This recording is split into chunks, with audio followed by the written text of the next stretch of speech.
Hello नमस्कार दोस्तों, स्वागत है आप लोग सभी को YouTube channel bright future live पर। तो दोस्तों आज की क्लास में डिस्कस करने वाले हैं एक इंग्लिश शॉर्ट मोरल स्टोरी, जिस स्टोरी का टाइटल है द एलिफेंट्स टीथ। तो हम लोग जानते हैं कि अपस्ट्रॉफी एस का यूज कहाँ पे करते हैं, जहाँ पे हम लोग का यूज करने का रहता है का की के। तो इसका अर्थ होता है हाथी का दांत। तो अब हम लोग चलते हैं, स्टोरी स्टार्ट करते हैं और स्टोरी के माध्यम से हम लोग करेक्ट प्रोनाउंसिएशन, ग्रामर पार्ट को और नए नए वर्ड को भी देखने वाले हैं। तो यहाँ पे हम लोग सीखते हैं वन डे या हंग्री माउस। माउस मतलब होता है चूहा और हंग्री मतलब भूखा होता है, ठीक है। फाउंड या नट, नट मतलब होता है अखरोट। तो इसका अर्थ होता है एक दिन एक भूखे चूहा को एक अखरोट मिला। He tried to bite it, उसने उसे काटने की कोशिश किया। But its core was very hard, लेकिन जो उसका बाहरी वाला आवरण जो था, कोर मतलब होता बाहरी वाला आवरण, लेकिन उसका बाहरी वाला आवरण जो था सो बहुत कठिन था, हार्ड था। द माउसेस टिनी टीथ, यानी कि माउस के जो चूहे का जो छोटी दांतें थी, could not cut into it, उसे जो से काट नहीं सका। ही वॉज एरिटेट, एरिटेट मतलब होता है चिढ़ जाना। तो वह से अपने आप चिढ़ गया। एंड सेड, और कहा, ओ लॉर्ड, भगवान, लॉर्ड मतलब भगवान होता है, ओ लॉर्ड भगवान, why did you give me such tiny teeth, आपने मुझे ऐसी छोटी सी दांत क्यों दिए। आई हैव फूड, मेरे पास भोजन है, बट आई कांट ईट, लेकिन मैं इसे खा नहीं सकता। God heard his voice and came down, भगवान उसकी आवाज़ को सुनी और नीचे आ गया। डियर माउस, प्रिय चूहा, go and look at the teeth of others animal, बोला कि तुम जाओ और देखो अदर्स अन्य जानवरों की दांत। whom's ever teeth you like will be given to you, बोला कि जिसकी दांत आप पसंद करोगे वो दांत आपको दिया जाएगा। So mouse went in search of different animal, mouse जो से गया सर्च करने के लिए अलग अलग तरह के जानवर को।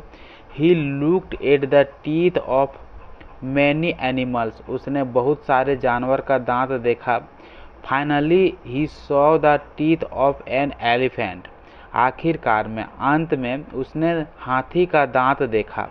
He was very much impressed by the long white teeth of the elephant, वह बहुत इम्प्रेस्ड हो गया था, उसका दांत जो था बहुत इम्प्रेस्ड था, इसे देखने में वाइट लगता था, लंबे दांत था और वाइट था हाथी का। He asked the elephant, are you happy with your teeth, उसने हाथी से पूछा कि क्या तुम अपने दांत से खुश हो। At this the elephant said, इस पर हाथी ने कहा, ओह माई डियर फ्रेंड्स, ओ मेरी प्रिय दोस्त, my teeth are just for show, मेरी दांत सिर्फ दिखावा के लिए है। I can't use them for chewing, मैं उसे चबाने के लिए यूज नहीं कर सकता हूँ।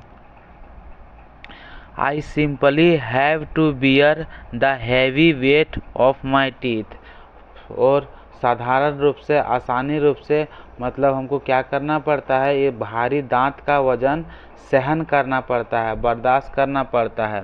One hearing this the mouse thank God, इस बातें को सुनकर चूहा ने धन्यवाद बोला भगवान को। For giving him a smaller teeth, उसे छोटी सी दांत देने के लिए। तो इस कहानी के माध्यम से हम लोग को यही सीखने को मिलता है कि यदि हम लोग शॉर्ट फॉर्म में यदि इसको डिस्कस करेंगे तो कैसे करेंगे, तो करेंगे एलिफेंट का दांत, ठीक है। एलिफेंट का दांत जो है सो इस स्टोरी का टाइटल है। और यह स्टोरी जो शुरुआत होता है एक चूहे के साथ से शुरुआत होता है। चूहे ने एक दिन अखरोट पाया था, यानी कि अखरोट जो से एक दिन चूहे को मिला था। उस अखरोट को चूहे ने काटने की कोशिश किया अपनी दांत से, लेकिन वह नहीं काट पाया। इसके कारण वह चिढ़ गया और भगवान से बोलने लगा कि आपने मुझे टिन्नी से दांत क्यों दिया है? मेरे पास दांत होते हुए भी मैं भोजन को नहीं खा पा रहा हूँ। यानी कि भोजन भी है मेरे पास, लेकिन इस छोटी सी दांत से नहीं काट पा रहा हूँ।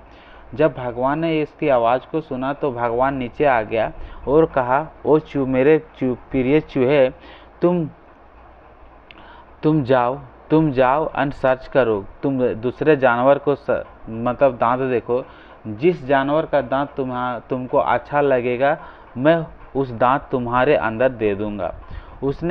चूहा गया और कई जानवर को देखा। लास्ट में उसने एक हाथी को देखा जिसका दांत लंबे थे और वाइट थे।